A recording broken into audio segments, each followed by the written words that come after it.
So part 7 এর স্টার্টে আমরা দেখি কিরোমা মশিং এর হেল্প করতে আসে। মশিং খুশি হয় কিরোমাকে দেখে, তো তখন সেও সেখানে আসে আর সেই কিরোমাকে দেখে জিজ্ঞেস করে, এটা কি তোমার ফ্রেন্ড? অ্যান্ড এটা কি সেই মেয়েটা যাকে আমি স্কুলের বাইরে দেখেছিলাম? মশিং বলে, হ্যাঁ, ওই সেই মেয়ে। কিন্তু কিরোমার রিওয়ের সাথে কথা বলার কোনো ইন্টারেস্ট নেই।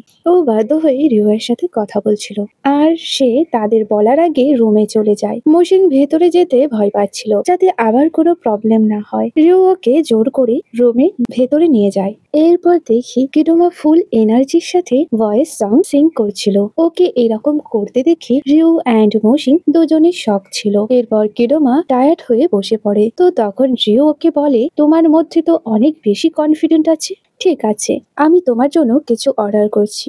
আর রিও যখন টাইট ফুড অর্ডার করে তখন কিরোমা বলে, আমি বাচ্চাদের খাবার খাই না। এরপর সেই নিজে থেকেই সব জিনিস অর্ডার করতে থাকে, specially spicy food. Rio surprise হয়ে বলে, তুমি কি এইসব খেতে পারবে? তো তখন কিরোমা বলে, হ্যাঁ, আরাম করেই খেতে পারবো।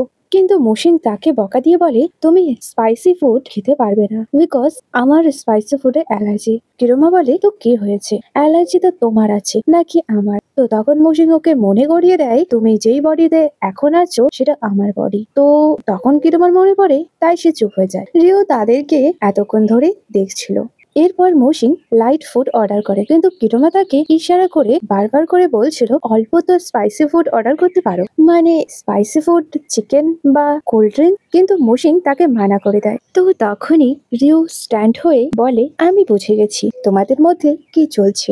মসিন শকড হয়ে বলে, আপনি কি বুঝে ফেলেছেন? তো তখন কিরোমাও ভাবে, ও আবার কি বুঝলো। রিও মসিন এর সাথে কোড ওয়ার্ডে কথা বলে বিকজ ওর মনে হয় ওরা দুজন ডেট করছে। তাই সে বলে, এখন আমি তোমাদের ডিস্টার্ব করবো না, তোমরা এনজয় করো। এরপর সে সেখান থেকে চলে যায়। তখন মসিন কিরোমাকে কোশ্চেন করে, তোমার ভাই আমাকে এরকম ভাবে ইশারা করলো কেন? এতে মসিন তো বুঝতে পারেনি, কিন্তু কিরোমা এটা দেখে বুঝতে পেরেছে ওর ভাই তাকে কি বোঝাতে চায়। কিন্তু সে তাকে কিছু বলে না, সে চুপ হয়ে যায়। এরপর তারা যখন কথা বলছিল, তো তখন কিরোমা নিজের স্টোরি বলতে থাকে যে, আমি কেন আমার ভাইকে হেট করি। ও প্রথমে আমার অনেক কেয়ার করতো, মানে মমের ডেথের পরে শুধু ওই আমার খেয়াল রাখতো। কিন্তু একদিন ও হঠাৎ করে আমাকে না জানিয়ে অ্যাব্রডে চলে যায় স্টাডি করার জন্য, মানে একতরফ ভাবে আমাকে একা রেখে চলে গেছে, যার কারণে আমি অনেক একা হয়ে পড়েছি। কারণ ড্যাডও আমায় লাইক করে না। আর যখনই আপসেট হয়ে রিওকে কল করতাম, তো ও কলের কোনো রিপ্লাই করতো না, মানে সবাই নিজের লাইফে বিজি হয়ে গেছে আর না তারা আমার কেয়ার করতো। আমার ফ্যামিলি অন্যদের মতন না, তাই আমি হেট করি আমার ফ্যামিলিকে। এরপর সে ইমোশন হয়ে যায়। তো তখন মসিন ওর ফিলিং বুঝতে পারে যে ও শুরু থেকেই কতটা একা ফিল করে, তাই সে এত রুড টাইপের। এরপর ও কিরোমার শোল্ডারে হাত রেখে ওকে কমফোর্ট করতে থাকে। তো তখন সে বেটার ফিল করে, মানে ও মসিনকে ট্রাস্ট করে। নেক্সট ডে দেখি কিরোমা যখন স্কুলে এন্ট্রি করে, তো তখন ওর সাথে রিও এর দেখা হয়। রিও ওকে বলে, তুমি কি আমায় মনে রেখেছো? কিরোমা বলে, হ্যাঁ, আমার মেমোরি অতটাও লো নয়। তো এটা শুনে রিও স্মাইল করে। এরপর ও একটি বক্স বের করে কিরোমাকে বলে, তুমি প্লিজ আমার ভাইকে এটা দিতে পারো, বিকজ তুমি আমার ভাইয়ের ক্লোজ ফ্রেন্ড আর তুমি আমাদের ফ্যামিলির রিলেশনের ব্যাপারে তো জানোই যে ও আমায় কতটা বেশি হেট করে। কিন্তু ও জানে না আজও আমি ওকে আমার লাইফের ইম্পর্টেন্ট পার্সন ভাবি, আর আমি ওকে নিয়ে একটু টেনশনেও আছি। আর আমার মনে হয় ওর মধ্যে কিছু চেঞ্জ হয়েছে, যেটা হয়তো তোমার কারণে। অ্যান্ড ও আমাকে অনেক সময় পর ব্রাদার বলেছে। তো এইসব শুনে কিরোমা ভাবে, এখন কেন ও আমার কেয়ার করছে, যখন কি ও আগে তো আমার খোঁজও নিত না। কিরোমা তাকে মানা করে দেয় অ্যান্ড এরপর ও সেখান থেকে চলে যায়। ওর এরকম বিহেভ দেখে রিও শকড হয়ে বলে, এই মেয়েটার মধ্যে ঠিক আমার ভাইয়ের মতন অ্যাটিটিউড আছে, তাই ও কিরোমার ফ্রেন্ড হতে পেরেছে। নেক্সট সিনে দেখি মসিন যে লেট নাইট স্টাডি করছিল অ্যান্ড ও একটি কোশ্চেন সলভ করতে পারছিল না, তো তখন রিউক ওর হেল্প করে কোশ্চেন সলভ করতে।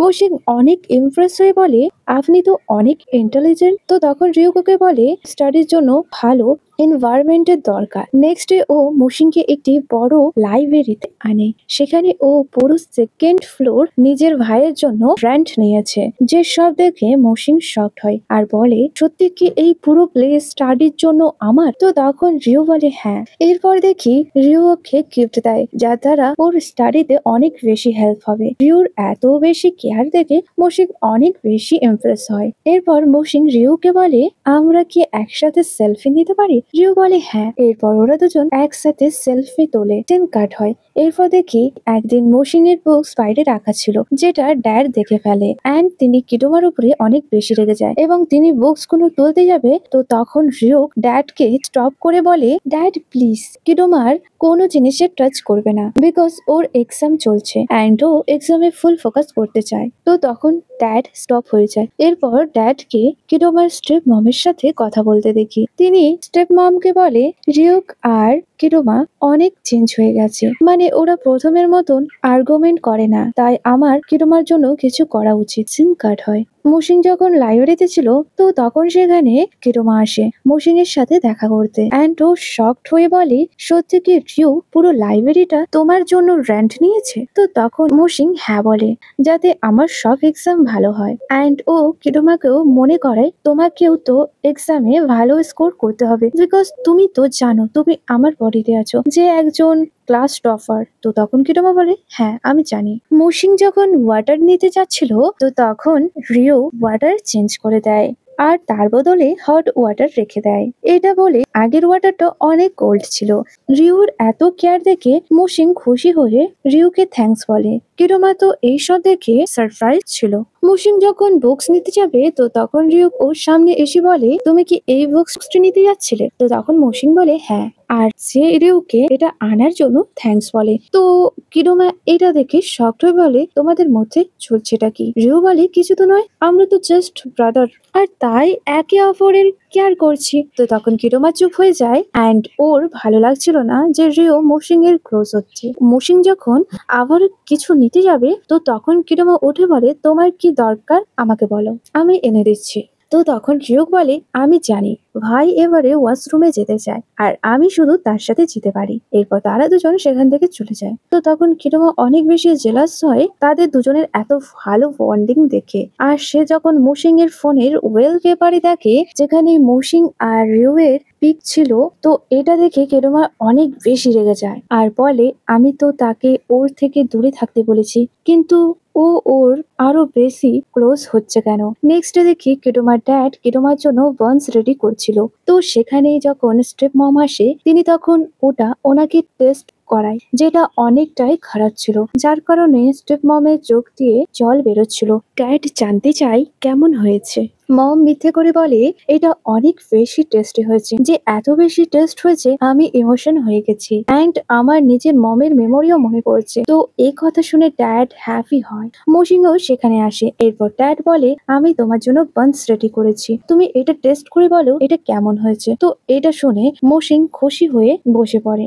এরপর ও যখন বান্সটি টেস্ট করে তো ও ঠিক স্টেপ মমের মতন রিয়াকশন দেয় আর মনে বলে এটা আবার কি বিষ, বাট ড্যাড এটা অনেক ভালোবেসে বানিয়েছে তাই ও সেটা না চাইতেও খেতে থাকে। ড্যাড যখন কিচেনে যায় তো তখন স্টেপ মম জলদি জলদি বান্সকে টিফিনে দিয়ে মোশিংকে বলে তুমি অনেক লেট হচ্ছে স্কুলের জন্য তাই তুমি এটা স্কুলে গিয়েই খাবে। এতে মোশিং খুশি হয়ে সেখান থেকে চলে যায়। ড্যাড বলে আরে আমি তো তোমার ক্লাসমেটের জন্য বানিয়েছি সেটা তো নিয়ে যাও। এরপর তিনি আবার স্টেপ মমকে ধরে বলে বলো তো আমি ওয়েস্ট সেফ না? তো তখন তিনি বলে হ্যাঁ একদম ঠিক, কিন্তু আমি এখন কিছু খেতে পারবো না বিকজ আমার ডেন্টিস্ট আমাকে এত বেশি খেতে মানা করেছে। অ্যান্ড তিনি তখন কোনো বাহানা করে সেখান থেকে চলে যায়। অন্যদিকে মোশিং এর বাড়ি দেখি যেখানে মোশিং এর ড্যাড বান্স বানিয়েছে নিজের মেয়ে মোশিং এর জন্য, যেটা টেস্ট কিডোমার অনেক ভালো লাগে। অ্যান্ড তখনই আন্ট লি আসে আর তিনি মমের ওপরে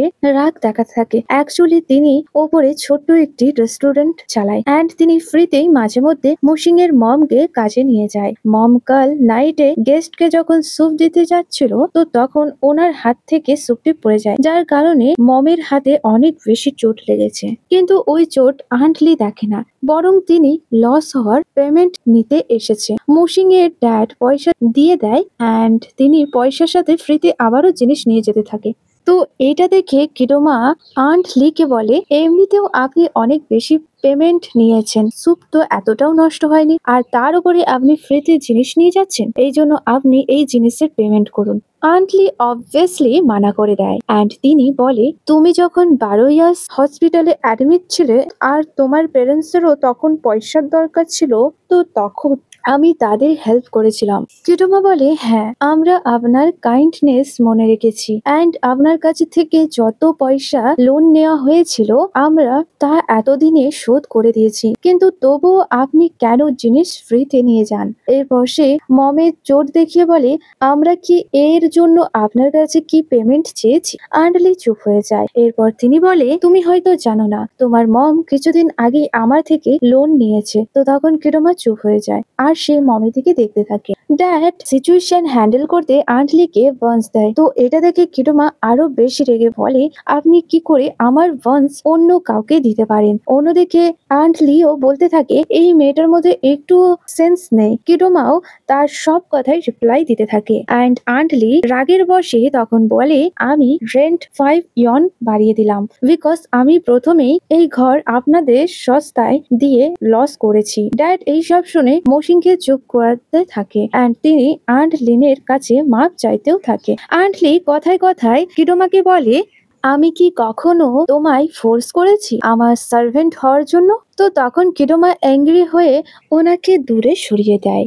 তো তখন তিনি অনেক বেশি ড্রামা করে বলে, দেখো সবাই, এই মেয়ে আমাকে হিট করেছে। ফাদার আন্টলিকে চুপ করানোর ট্রাই করে অ্যান্ড তিনি এইসবে বিরক্ত হয়ে কিডোমার উপরে রাগ দেখিয়ে বলে, তুমি অনেক বেশি রুড হয়ে গেছো অ্যান্ড তুমি এখন আর বড়দের রেসপেক্টও করছো না। তো তখন কিডোমা শকড হয়ে বলে, আপনার কি মনে হয় আমি ওনার সাথে রুড বিহেভ করছি? বরং আমি তো আপনার হয়ে সাপোর্ট করছি। ড্যাড ওকে চুপচাপ স্কুলে যেতে বলে। তো এটা শুনে কিডোমা অনেক বেশি রেগে গিয়ে সেখান থেকে চলে যায়। মম ওকে স্টপ করানোর ট্রাই করে, কিন্তু সে মমের কোনো কথা শোনে না। তো তখন আন্টলিও অ্যানাউন্স করে যে রেন্ট 5 নয় বরং 800 ইয়ন। এরপর তিনি বান্সের সাথে ফ্রিতে জিনিস নিয়ে চলে যায়। ড্যাড বোর্ড হয়ে বসে পড়ে অ্যান্ড তিনি বলে, সব আমারই ভুল যে আমি আমার ফ্যামিলিকে ভালো লাইফ দিতে পারিনি, আর তার উপরে মসিংকেও বকাবকি করেছি যখন কি ওর বয়স এখন পড়ালেখা করার, কিন্তু ও